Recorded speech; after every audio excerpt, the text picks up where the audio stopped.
आखिर क्यों शिवजी को शंख से जल अर्पित नहीं करते हैं? हम सब जानते हैं कि पूजन कार्य में शंख का उपयोग महत्वपूर्ण होता है। शंख से निकलने वाली ध्वनि पूरे वातावरण में शांति और सकारात्मकता लाती है। इसकी ध्वनि जहां जहां तक पहुंचती है, वहां वहां खुशहाली और समृद्धि बनी रहती है।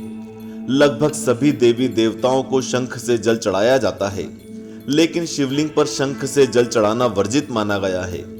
आखिर क्यों शिवजी को शंख से जल अर्पित नहीं करते हैं? इस संबंध में शिव पुराण में एक कथा बताई गई है।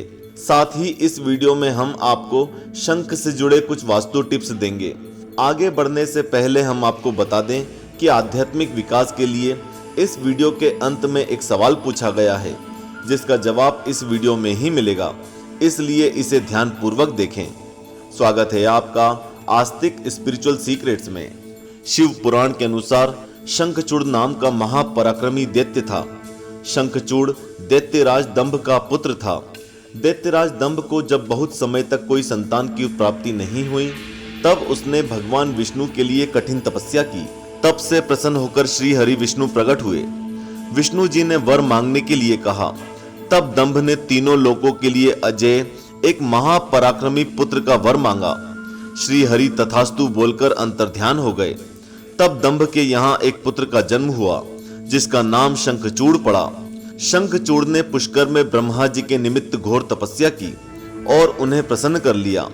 जब ब्रह्मा जी ने प्रकट होकर वर मांगने के लिए कहा, तब शंखचूड़ ने वर मांगा कि वो देवताओं के लिए अजय हो जाएं।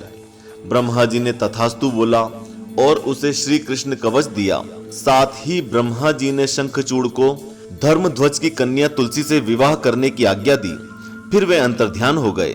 ब्रह्मा जी की आज्ञा से तुलसी और शंखचूड़ का विवाह हो गया। ब्रह्मा और विष्णु के वरदान में चूर दैत्यराज शंखचूड़ ने तीनों लोकों पर कब्जा कर लिया।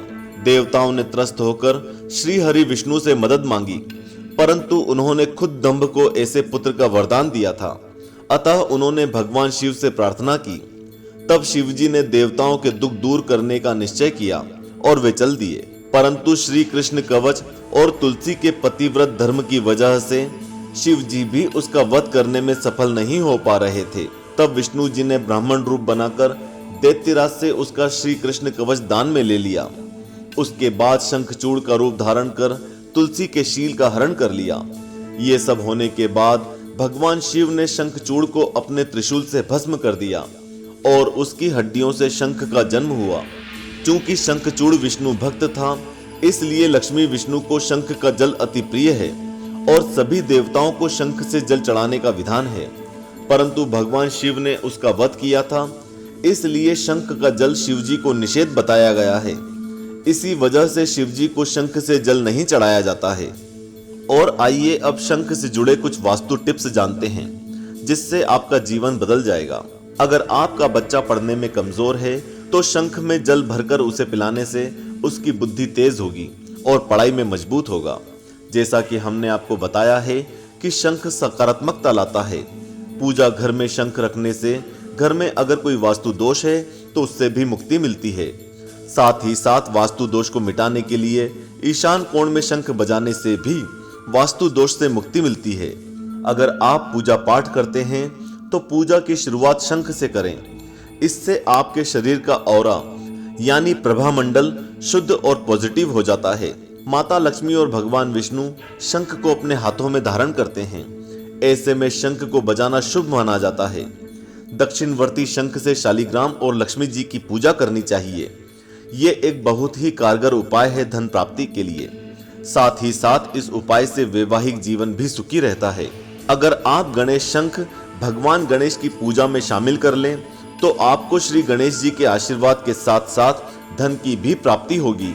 मान्यता है कि इस शंख को घर में रखने से आपके किसी भी कार्य में आ रहे विघ्न या बाधाएं दूर हो जाती हैं। फेंग शुई के मुताबिक शंख रखना बेहद शुभ होता है। यह कार्य क्षेत्र में सुख समृद्धि लेकर आता है।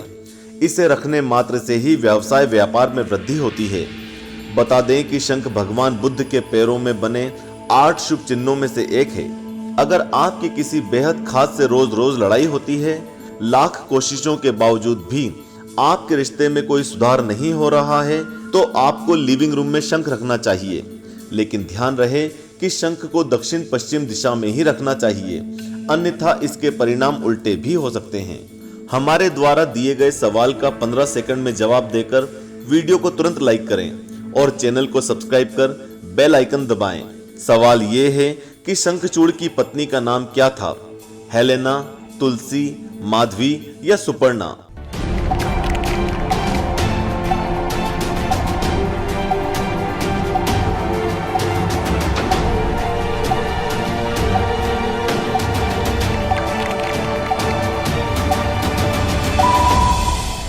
सही जवाब है तुलसी।